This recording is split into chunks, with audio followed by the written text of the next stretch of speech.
Most swimmers grab a parachute, strap on some cords and just start sprinting. But resistance training in the pool isn't about fighting against drag. It's about learning control. In this video, I'm going to show you how to use resistance the right way, what each piece of equipment is actually for, how to progress your training, and if I had to pick just one tool to recommend, I'll tell you exactly what it is. Because here's the truth, resistance is feedback. The moment you add extra drag, your stroke mechanics gets amplified, the good parts and the bad. And that's why resistance, used properly, is one of the fastest ways to improve your technique and build real swimming strength and power. And if you want to go deeper into the principles behind smart training, grab my free ebook, Training Principles for Master Swimmers. The link is in the description below. And now let's break it all down. Let's start with one of the most overlooked benefits of in-the-water resistance training, skill learning. Resistance acts like a mirror. It reflects and magnifies every flaw in your stroke. If your bodyline wobbles, the extra drag makes it obvious. If your pull isn't connected, your hand will slip and you will feel it immediately. If your breaststroke kick drifts sideways, you won't move. The resistance will stop you cold.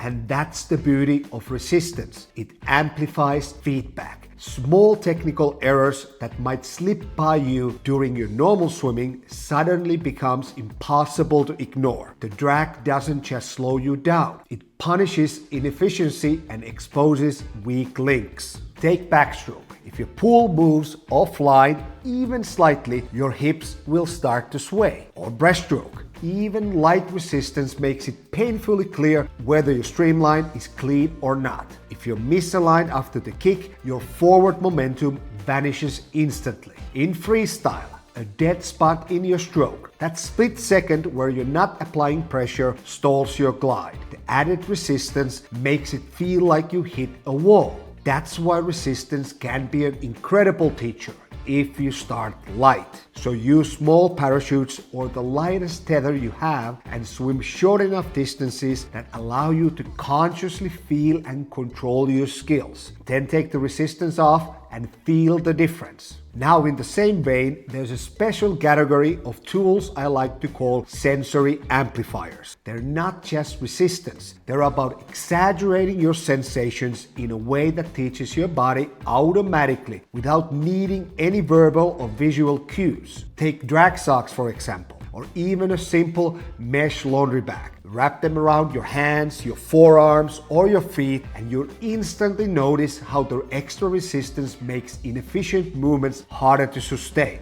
So your body naturally starts searching for a smoother path. Let's say you're struggling with arm recovery pathway in freestyle or breaststroke. Put on some drag socks on your hands and just start swimming. And what happens? The added drag forces your body to find the path of least resistance, the most efficient, cleanest way through the water surface. And here's the beauty of it. You don't need to explain what you're doing better. Your body figures it out. It's motor learning at its most natural. And you can think of it like this. A toddler doesn't need to analyze every step between crawling and walking. They just try, they feel, and they adjust, and they just get there. And it's exactly the same idea here. And you can apply this concept to almost any technical issue. If your hips are dropping in butterfly, wear a drag suit. It will magnify that inefficiency immediately and help you to figure out how to keep the hips high. Diving deep on breaststroke. Maybe you put on a t-shirt. Your upper body will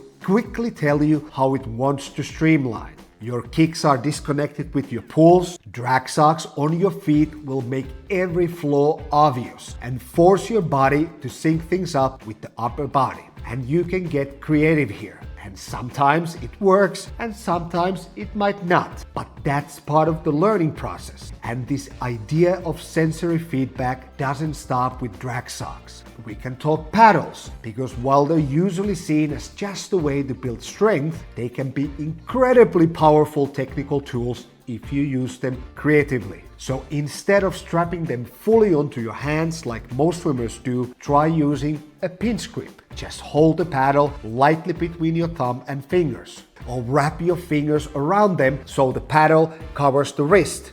Why, you may ask? Because the moment you lose a good connection with the water, if your hand slips or if your catch isn't engaged, the paddle will let you know. It will shift, it will wobble, or it might even fall off. And that's the feedback. It's immediate, it's honest, and it's impossible to ignore. And using paddles in this manner can teach you how to initiate the catch earlier, keep the pressure throughout the pool, and maintain alignment through the stroke. And again, you don't need to explain anything to yourself. You just swim, you feel, and adjust. Your nervous system will do the work for you if you let it. So whether it's socks, t-shirts, pants, or paddles, feedback is your coach. And resistance just turns up the volume. And once your technique holds up under that feedback, it's time to increase the challenge. Not to find new flaws, but to reinforce what you fixed and learn how to hold that form under pressure. And that's where we shift from feedback to force, from technical awareness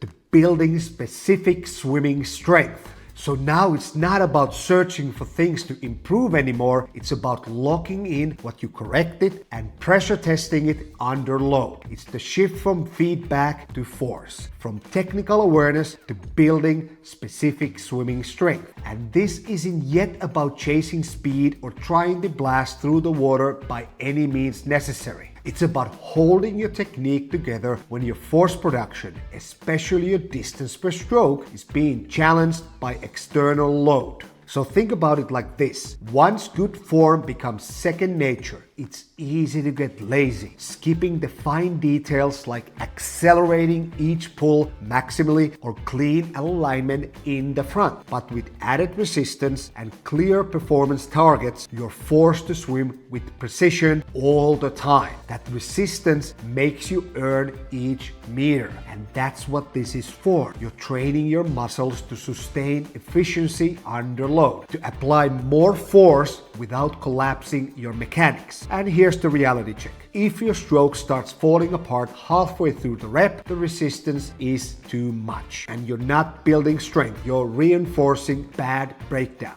And every tool can be used for this as long as they allow you to use enough resistance to challenge your stroke, but not so much that your body can't handle it. Your job is to swim with resistance, but make it look clean. A good format here is 25 to 50 meter repeats where you define your stroke count and time. Then, over the weeks, add resistance while keeping both your velocity, your time, and your stroke count stable. Using a loadable power rack as an example, just for simplicity, if you increase the load by, let's say, 20% over a month and still hit the same times with the same stroke count, we can be quite confident your specific swimming strength has improved. And this is how you earn stronger swimming. By forcing quality under fatigue and not by muscling through sloppily. And now we're ready to step into the final category of in-the-water resistance training, power development. And let me say this up front. This is where most swimmers start, but it's actually where you should finish.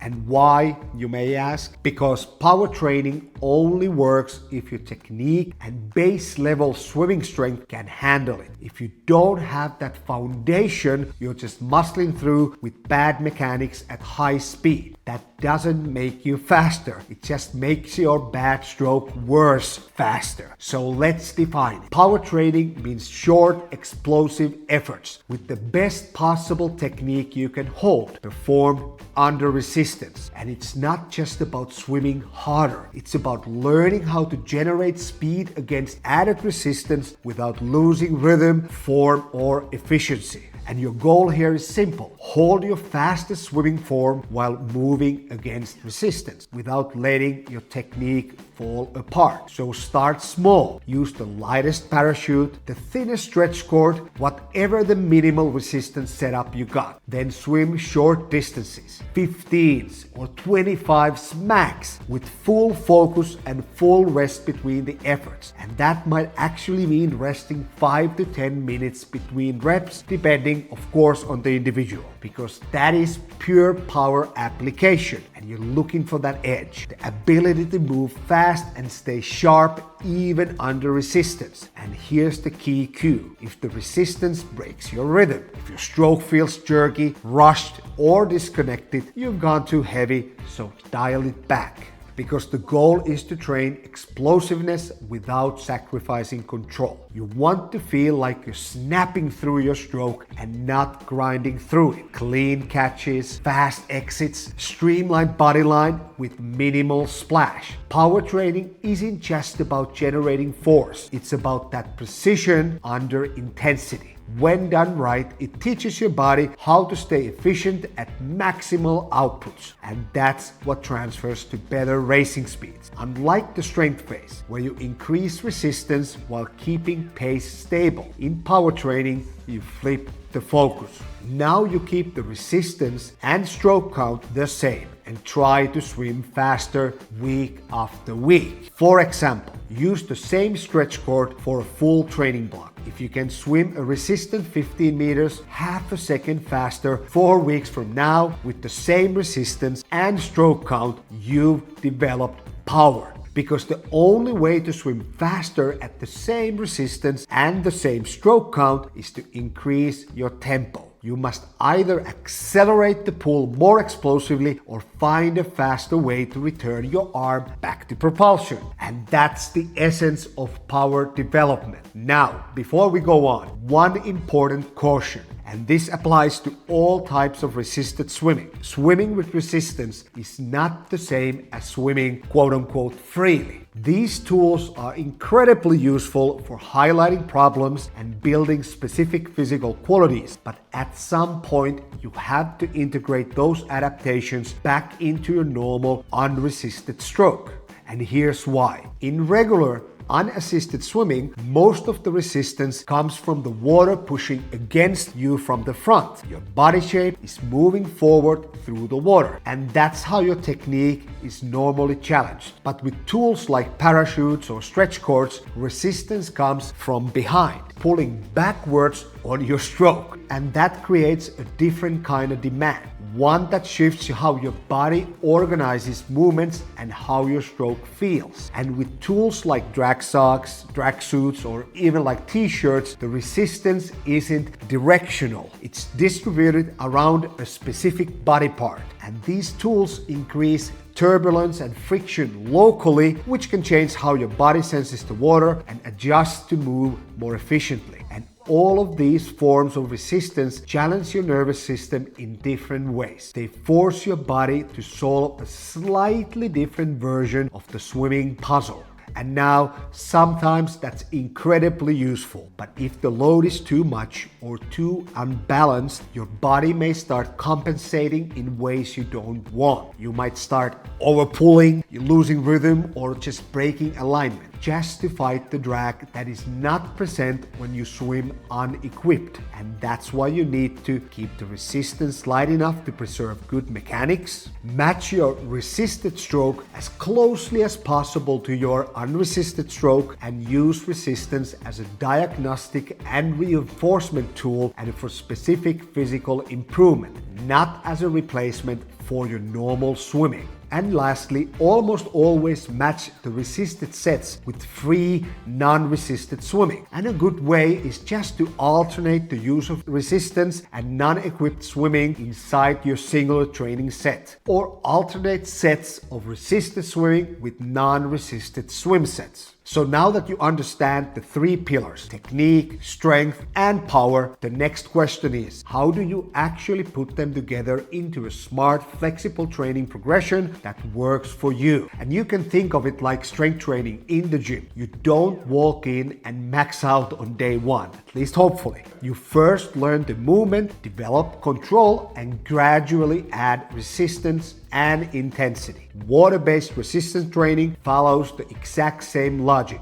but with a bit more nuance depending on your experience level and goals. If you're a beginner or just starting out with resistance tools, stick to a simple progression. Start with technique-focused resistance. Once or twice a week, use light tools like drag socks, mesh bags, or small parachutes. The goal here is just awareness, cleaning up your stroke and learning to move well under just a little bit of added challenge. And don't rush this phase. Learn to swim beautifully before you try to swim hard. And when you can hold clean form over full 25s or maybe even a set of 50s, it's time to add strength endurance. Now you're training your ability to maintain efficiency under load. You use controlled tempo, repeatable effort, and you're building the muscular endurance to keep your stroke together even as fatigue creeps in. And only after that foundation is in place should you move into power development.